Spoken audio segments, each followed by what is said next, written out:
So hello everyone, कैसे हो आप सभी लोग। आई होप कि आप सब लोग खुश होंगे और अपनी डाइट का अच्छे से ध्यान रख रहे होंगे, क्योंकि अगर डाइट अच्छी होगी तो हमारा पेट अच्छा रहेगा, पेट अच्छा रहेगा तो हमारा माइंड अच्छा रहेगा, माइंड अच्छा रहेगा तो हमारी बॉडी अच्छी रहेगी। ठीक है, हम लोग एक्टिव रहेंगे। तो आज हम लोग का बहुत ही आसान चैप्टर है, इतना आसान चैप्टर है कि हम उसको मतलब खाना खाने से कंपेयर कर सकते हैं। जैसे मम्मी खाना बनाती है तो हम लोग क्या करते हैं, मम्मी बस अब तो दे ही दो, अब तो रहा नहीं चाह रहा खाने के बिना। तो ये इतना आसान चैप्टर होता है, ये इतना आसान चैप्टर है। कौन सा इस चैप्टर का नाम क्या है? Chapter number 7, human environment, settlement, transport and communication.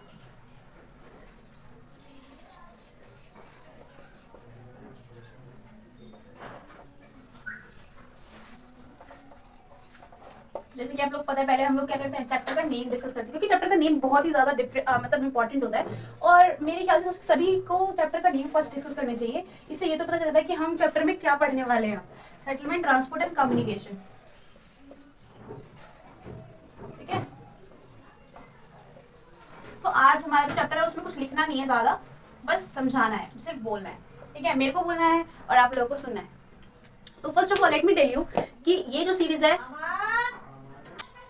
तो हम लोग अपने चैप्टर का नेम डिस्कस करते हैं सबसे पहले। हम लोग अपने चैप्टर का नेम डिस्कस करते हैं सबसे पहले। तो इसमें पहले क्या दे रखा है, ह्यूमन एनवायरनमेंट। ह्यूमन एनवायरनमेंट से मतलब जो इंसान है उसके आसपास का जो वातावरण है, ठीक है, वो कैसा होता है। ठीक है, और ह्यूमन एनवायरनमेंट में उसने पहले दे रखा है वर्ड सेटलमेंट। अब सेटलमेंट का मतलब क्या होता है? सेटलमेंट का मतलब बस्तियां। ठीक है, बस्ती मतलब जैसे गांव में लोग क्या, पहले क्या होता था, जब आदि मानव रहते थे तो क्या करते थे, उनकी कोई बस्तियां नहीं होती थी। वो कैसे रहते थे, वो अलग अलग पेड़ पे रहते थे, या फिर एक सेपरेट गुफा उन्होंने खोज ली, उसमें जाके रहने लगे। मतलब आसपास कोई नहीं रहते थे, और आसपास इस वजह से नहीं रहते थे कि वो सोचते थे कि अगर मुझे खाना जो मिला है, जो मैंने जानवर को मारा है इतनी मुश्किल से, तो कोई दूसरा आएगा और उसको खींच चुरा के ले जाएगा। तो इस वजह से दूर दूर भी रहते थे पहले के जो आदि मानव थे। लेकिन धीरे धीरे क्या हुआ, जब उन्होंने खेती करनी स्टार्ट की तो उन्होंने एक साथ रहना, एक झुंड में रहना स्टार्ट किया। ठीक है, तो वहां से सेटलमेंट की शुरुआत हुई।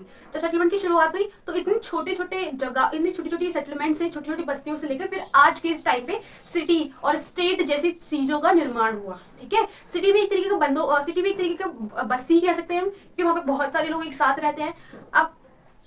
अब घर को मत कह देना बस्ती, क्योंकि घर में सिर्फ 5-6 मेंबर होते हैं। ठीक है, ये बस्ती नहीं है, सिर्फ ग्रुप है। जब जब हम घरों को मिला देंगे, 6, 7, 8, 9, 12, 13, 14, 15, इतने सारे घरों को मिला देंगे, तब उसको सेटलमेंट कहा जाता है। ठीक है, सेटलमेंट के बारे में आगे और पढ़ेंगे अच्छे से, क्योंकि सेटलमेंट दो तरीके की होती है, एक तो परमानेंट सेटलमेंट और टेम्पोररी सेटलमेंट। ठीक है, इसके बारे में ट्रांसपोर्ट तो पता है आपको, 3 तरीके का होता है, वाटर ट्रांसपोर्ट, लैंड ट्रांसपोर्ट और एयर ट्रांसपोर्ट। इनके बारे में अच्छे से डिस्कस करेंगे। ट्रांसपोर्ट मतलब साधन, इधर से उधर जाने का साधन। कम्युनिकेशन मतलब जैसे अभी मैं क्या कर रही हूँ, मैं आपके सामने तो बैठी हूँ, लेकिन फिर भी आपके पास मेरी वीडियो रिकॉर्ड होकर जा रही है, दैट इज कॉल्ड कम्युनिकेशन। मतलब बातचीत करने का, या फिर अपने मन के भाव किसी और तक पहुंचाने का साधन ही कम्युनिकेशन कहलाता है। ठीक है, तो इन सबके बारे में आगे हम मतलब डेस्क्रिप्टिवली डिस्कस करेंगे। Let just first go on settlement. सबसे पहले इसमें सेटलमेंट दे रखा है, तो हम सेटलमेंट के बारे में देखेंगे। बहुत ही आसान चैप्टर है। ठीक है, बस सुन लेना, इसको तो शायद पढ़ने की भी जरूरत नहीं है आपको। जैसे मैं कहती थी ना कि आपको चैप्टर पढ़ना पड़ेगा, no, you don't have to read this chapter now. Okay, तो अब इसमें सेटलमेंट दे रखा है, 2 तरीके की सेटलमेंट दे रखी है, परमानेंट सेटलमेंट और टेम्पोररी सेटलमेंट। अब देखो, टेम्पोररी सेटलमेंट आजकल के टाइम पे टेम्पोररी सेटलमेंट कहीं नहीं दिखती, क्योंकि अगर आज के टाइम पे तुमने एक घर ले लिया कहीं भी, तो वो तुम्हारी 7 पुश्तों तक जाएगा। ठीक है, क्योंकि इतनी महंगाई हो चुकी है इस टाइम पे कि अगर एक घर भी किसी बंदे ने ले लिया है तो उसको मतलब कोई दूर दूर तक बेचने की सोचता नहीं है। ठीक है, पर पहले क्या होता था, आदि मानव को, या फिर जब पहले हमारे दादी बाबा नहीं, तो हमारे परदादी और या फिर पर नाना वगैरह जो थे, वो क्या करते थे, गांव में रहते थे बेसिकली। तो उनके पास ना मतलब बहुत सारे घर हुआ करते थे, बहुत सारी जमीन हुआ करती थी। तो उनका जब मन करता था, वो क्या करते थे, एक जगह को छोड़ के दूसरी जगह पर शिफ्ट हो जाते थे, दूसरी जगह को छोड़ के तीसरी जगह पर शिफ्ट हो जाते थे, तीसरी जगह को छोड़ के 10वीं जगह पर शिफ्ट हो जाते थे। तो वो लोग ये करते थे। तो उनके टाइम पे क्या था, टेम्पोरेरी, उनके टाइम पे क्या था, परमानेंट यानी कि स्थाई सेटलमेंट नहीं था। लेकिन आज के दिन में क्या है, स्थाई सेटलमेंट है, या कि परमानेंट सेटलमेंट है। तो समझ में आ गया डिफरेंस टेम्पोररी और परमानेंट सेटलमेंट के बीच में। टेम्पोररी मतलब जो परमानेंट ना हो, मतलब जो अपना जो सेटलमेंट है, जो अपना निवास है, जो चेंज करता रहे। अब इसकी एग्जांपल देती हूँ, टेम्पोररी सेटलमेंट का मतलब क्या होता है। अगर वैसे हम लोगों को, हमारे यहाँ पे तो नहीं रहते हैं आसपास में लोग, लेकिन अगर हम लोग देखेंगे तो जम्मू, हमने पढ़ा है कि जम्मू कश्मीर में ऐसे कुछ चरवाहे होते हैं, उनको बोगियाल वगैरह जो होते हैं, वो क्या करते हैं, गर्मियों के टाइम पे और सर्दियों के टाइम पे उनका मूवमेंट चेंज होता है। जैसे गर्मियों के टाइम पे वो क्या करते हैं, नीचे वाले एरिया से ऊपर वाले एरिया में जाके, क्योंकि वहाँ पे घास वगैरह उनको प्रॉपर मिलती है, उनके जो जानवर होते हैं, मवेशी होते हैं उनको, तो वो नीचे वाले एरिया से जाके ऊपर वाले एरिया में 5-6 महीने तक सर्दी गर्मी रहती है, वहाँ पे जाके वो निवास करते हैं। ठीक है, फिर वापस जब सर्दी पड़ने लगती है फिर कहाँ जाते हैं, फिर वो नीचे की साइड आ जाते हैं, क्योंकि पेड़ पहाड़ के ऊपर ज्यादा सर्दी पड़ती है, ज्यादा बर्फ पड़ती है, तो उसको बोल सकते हैं हम टेम्पोररी सेटलमेंट। ठीक है, जबकि परमानेंट सेटलमेंट कि हम लोग यहीं पे रह रहे हैं, यहीं पे मरेंगे, यहीं पे जिएंगे, जो भी होता है, तो उसको कहते हैं परमानेंट सेटलमेंट। ठीक है, आगे चलते हैं, क्या दे रखा है इसमें नेक्स्ट। हाँ हाँ, अब इसमें कुछ 2 एग्जांपल्स दे रखे हैं, कॉम्पैक्ट सेटलमेंट और स्कैटर्ड सेटलमेंट। अब कॉम्पैक्ट सेटलमेंट और स्कैटर्ड सेटलमेंट इतना आसान है। कॉम्पैक्ट मतलब क्या होता है, कॉम्पैक्ट और स्कैटर्ड, देखो कॉम्पैक्ट मतलब क्या होता है, एक दूसरे में गुथा हुआ, या एक दूसरे के बहुत पास। ठीक है, और स्कैटर्ड मतलब बिखरा हुआ। तो कॉम्पैक्ट सेटलमेंट का मतलब क्या होता है, चलो पहले मैं बताती फिर आपसे कुछ पूछूंगी। ठीक है, कॉम्पैक्ट और स्कैटर्ड। ठीक है, कॉम्पैक्ट का मतलब घना या फिर चिपका हुआ या फिर पास पास,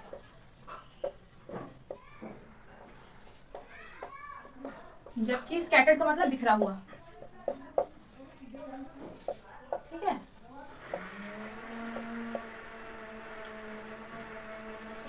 तो अब मैं कुछ फिगर ड्रॉ करूंगी, आपको बताना है कौन सा कॉम्पैक्ट सेटलमेंट है और कौन सा स्कैटर्ड सेटलमेंट है। ठीक है,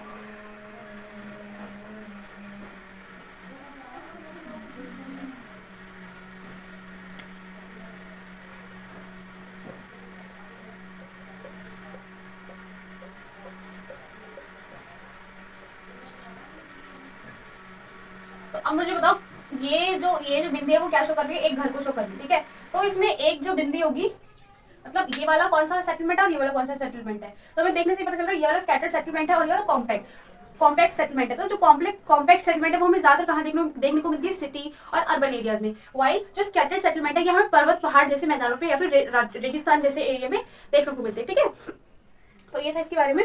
अब इन्होंने कुछ हाउस की स्ट्रक्चर दे रखी है कि हाउस की जो स्ट्रक्चर है, ये तो मैंने काफी बार डिस्कस कर रखा है कि हाउस की जो स्ट्रक्चर है वो डिपेंड करती है वहाँ की क्लाइमेटिक कंडीशन पे या फिर वहाँ के वेदर पे। ठीक है, कैसे, अगर कोई एरिया जैसे मेघालय वाला रीजन ले लो, मेघालय में हमारे जो इंडिया है, मेघालय इंडिया नहीं वर्ल्ड के कॉन्सेप्ट में देख लो, मेघालय की चेरापूंजी में सबसे ज्यादा, मासिनराम में सबसे ज्यादा बारिश होती है।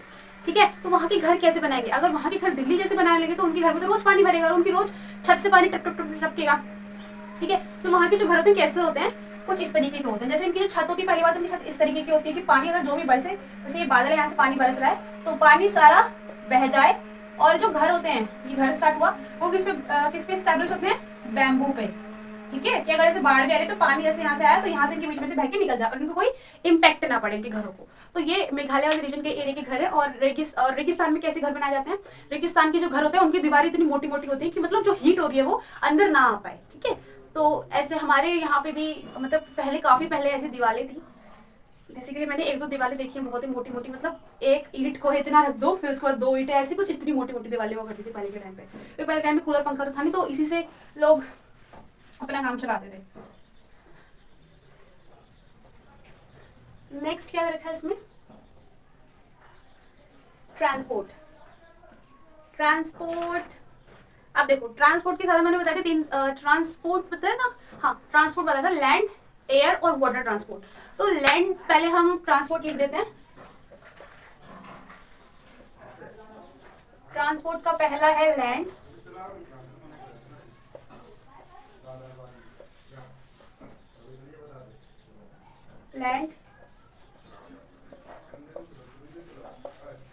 लैंड एयर और वाटर ट्रांसपोर्ट।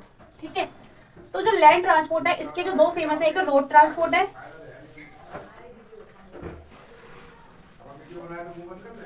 और दूसरा है रेलवे ट्रांसपोर्ट।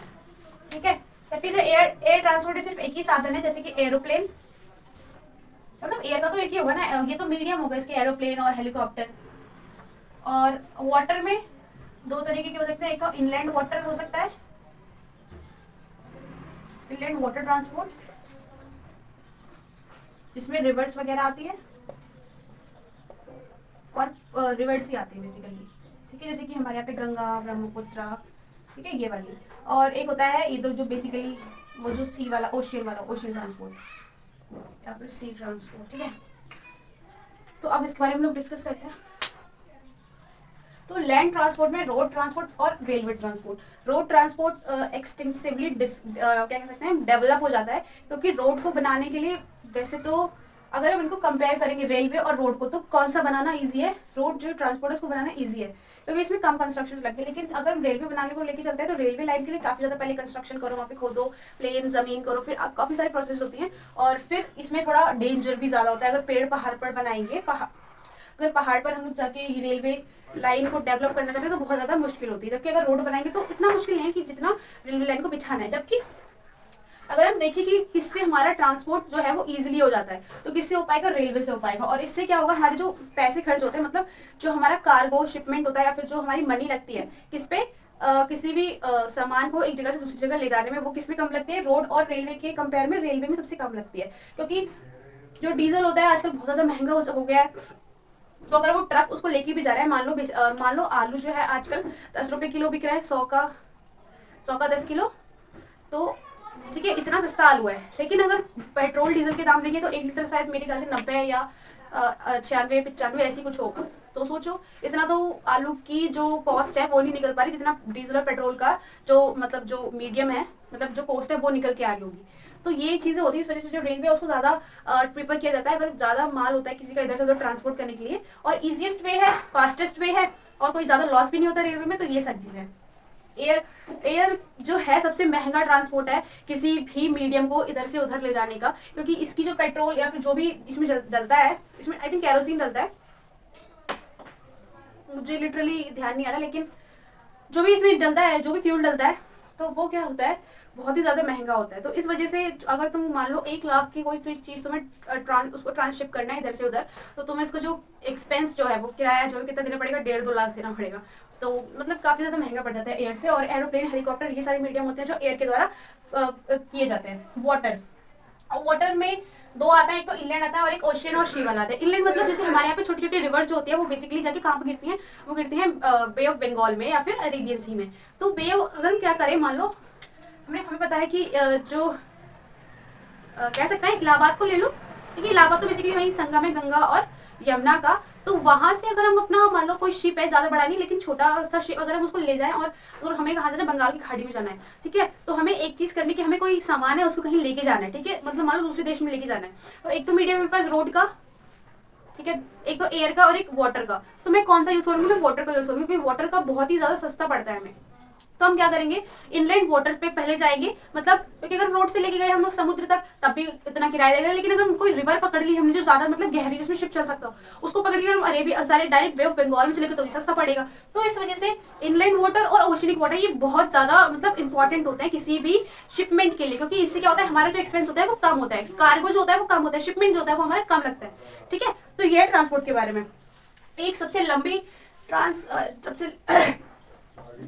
लंबी रेलवे लाइन है वो है ट्रांस साइबेरियन रेलवे लाइन, जो कहां से कहां तक जाती है? वो जाती है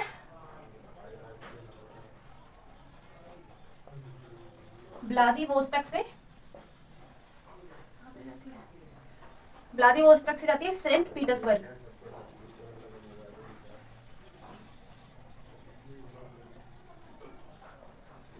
ठीक है। तो सबसे लंबी रेलवे लाइन है जो एशिया में है। एक और है ट्रांस कायरो रेलवे लाइन जो अफ्रीका में है, जो पूरे अफ्रीका को एक ओर से दूसरी ओर तक कनेक्ट करती है। लेकिन अफसोस हमारे यहाँ पे ऐसी कोई भी लाइन नहीं है जो पूरे नॉर्थ को साउथ से कनेक्ट है। लेकिन एक है विवेक एक्सप्रेस है जो कन्याकुमारी से असम की तरफ जाती है, लेकिन फिर भी कोई भी ऐसी आई थिंक लाइन नहीं है जो कन्याकुमारी से जम्मू कश्मीर तक जाए या फिर एंड पॉइंट तक जाए, ठीक है। कहने को अफ्रीका जो है वो हमसे बिल्कुल भी डेवलप नहीं है, लेकिन काफ़ी चीज़ों में, कुछ चीज़ों में डेवलप होता है वो। तो ऐसा होता है ना कि कोई इंसान जो होता है वो किसी एक चीज़ में अगर निपुण नहीं होता तो बाकी वो, अगर एक इंसान किसी एक चीज़ में निपुण नहीं तो बाकी वो 4 चीज़ों में निपुण होगा उसको छोड़ के, ठीक है। तो ये चीज़ें होती हैं, हमें किसी को भी इग्नोर नहीं या अंडर एस्टिमेट नहीं करना चाहिए। तो ये चीज़ें हैं। आगे बढ़ते हैं, आगे क्या दे रखा है हमें?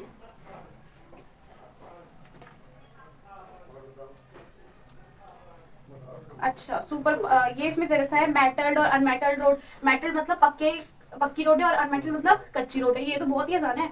और इसमें कुछ इंपॉर्टेंट सी पोर्ट से रखे हैं। सी पोर्ट्स मतलब जो इंपॉर्टेंट सी पोर्ट है, मतलब बंदरगाहें कौन कौन से हैं? मुंबई है, सिंगापुर है, विशाखापट्टनम है, ठीक है। JNPT वाला सबसे मॉडर्न है और टेक्नोलॉजिकल के फील्ड से आगे है वो, तो ये सारे हैं। और USA का ब्राज़ील में है रियो डी जेनेरियो, और साउथ अमेरिका में है लॉस एंजलिस, तो ये सारे हैं, ठीक है। बस अब हमारा आता है कम्युनिकेशन। तो कम्युनिकेशन तो बहुत आसान है। कम्युनिकेशन बेसिकली मैंने आपको बताया था कि जो आयनोस्फेयर है हमारे एटमॉस्फेयर में की जो आयनोस्फेयर लेयर है वो क्या करती है, हमारे कम्युनिकेशन में बहुत ज़्यादा हेल्प करती है, क्योंकि वहाँ से जो रेडियो वेव्स होती हैं या फिर कोई भी वेव्स होती हैं वो ईजिली फ्लो कर पाती है, ठीक है। तो इस वजह से जो हमारा कम्युनिकेशन होता है वो भी पॉसिबल हो पाता है, ठीक है। तो मास मीडिया का मतलब क्या होता है, इसमें वर्ड दे रखा है mass media. Mass media, what is mass media? Mass media मतलब एक ही साथ बहुत सारे लोगों से कनेक्ट हो पाना। मास मतलब अबंडेंट या मेजर, बहुत सारे, ठीक है। मीडिया मतलब कम्युनिकेशन, तो मतलब एक साथ बहुत सारे लोगों के साथ कम्युनिकेट कर पाना, that is called mass media. तो आजकल कौन कौन से एग्जांपल है मास मीडिया के? इंटरनेट तो है of course, Instagram, WhatsApp, Facebook, whatever जो भी ऑनलाइन प्लेटफॉर्म है, बम्बल एंड ऑल। तो ये सारी जो चीज़ें हैं वो हमारी इंडिया की भी कुछ प्लेटफॉर्म्स हैं जो डेवलप हो रहे हैं, जैसे कि हाँ, जैसे कि भारत का सॉफ्टवेयर जो है वो डेवलप हो रहे हैं, भारत iOS वो नया सॉफ्टवेयर है जो डेवलप हो रहा है। तो फ्यूचर में जब वो आएगा, तो जो बाहर iOS है ये एक ऑपरेटिंग सिस्टम है, जैसे कि एप्पल का अपना ऑपरेटिंग सिस्टम है, गूगल का अपना ऑपरेटिंग सिस्टम है, ठीक है।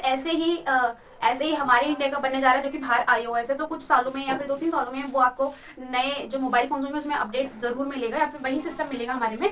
तो ये चीज़ें हैं जो डे बाई डे डेवलप होती जा रही है अपनी इंडिया की भी, तो हमें अपनी इंडिया को प्रेफर करना चाहिए ज़्यादा, ठीक है। और हमारी इंडिया की जो एप्स जैसे कि शेयर चैट वगैरह, जैसे वीडियोस ऐप अगर आप स्क्रॉल करोगे तो इनको ज़्यादा यूज़ करना चाहिए, क्योंकि इससे हमारी इंडिया का प्राइड बढ़ता है, इससे हमारी इंडिया की जो मास मीडिया है वो ग्रो करती है, ठीक है। और ये चीज़ें हैं। और बस मास कम्युनिकेशन का मतलब ऑलरेडी यही है। एक चीज़ होती है रिसेप्टर होता है, ट्रांसमीटर होता है, और फिर सैटेलाइट होती है, ठीक है। सबसे पहले होता है सेंडर, जो भी कोई चीज़ सेंड करता है। उसके बाद यहाँ पे होता है रिसेप्टर, जो भी चीज़ को जो उसको रिसेप्ट करता है। फिर ये भेजता है सैटेलाइट के पास, सैटेलाइट। फिर ये होता है ट्रांसमीटर। देन होता है receiver, receptor, no, sender, receptor,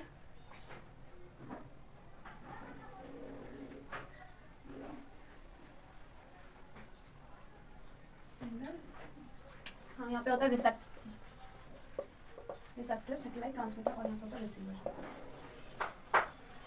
transmitter में यहाँ से यहाँ होता है।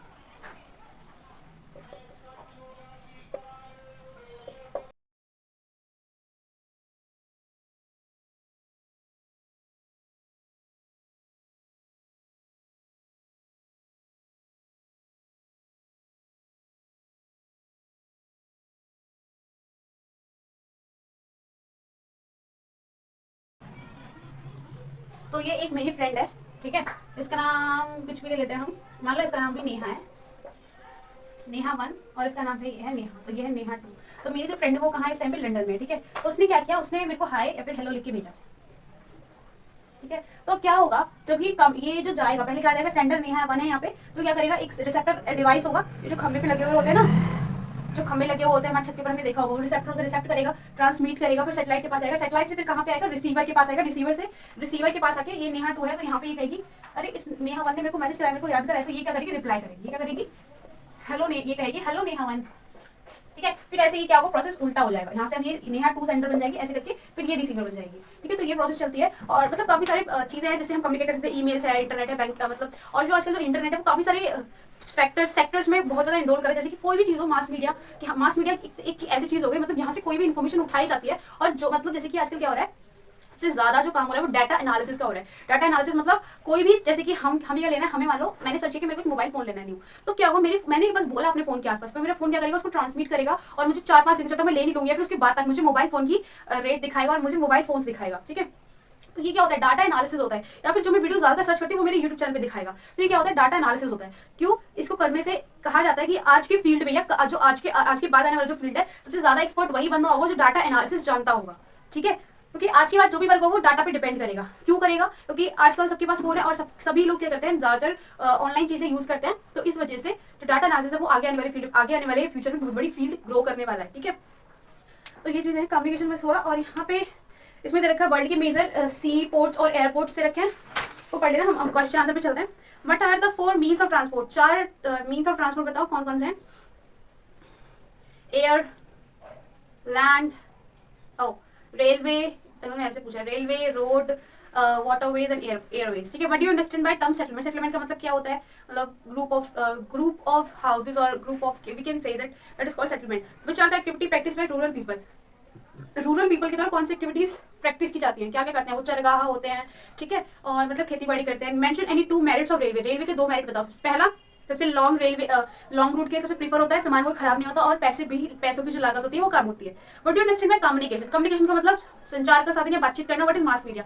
मास मीडिया मतलब एक ही चीज से हम काफी सारे लोगों से कनेक्टेड है, जैसे इंस्टाग्राम प्लेटफॉर्म ऐसा है जो इसको मास मीडिया कह सकते हैं, ठीक है, तो इसी को बोलते हैं mass media. So that's it for today's video and for today's chapter. इसमें मैंने सारा कुछ कवर किया है बेसिकली, तो चीज छूट गई हो तो आप वैसे कुछ छूटी नहीं होगी, बहुत ही इजी चैप्टर था ये, ठीक है। आप ना भी पढ़ोगे तो वीडियो देखोगे तो काफी इतना ही इंपॉर्टेंट है इसके लिए। एंड क्वेश्चन आंसर डिस्कस के लिए, and if you like my video, अगर आपको वीडियो अच्छी लगी तो आप लाइक, शेयर और सब्सक्राइब कर सकते हैं, ठीक है।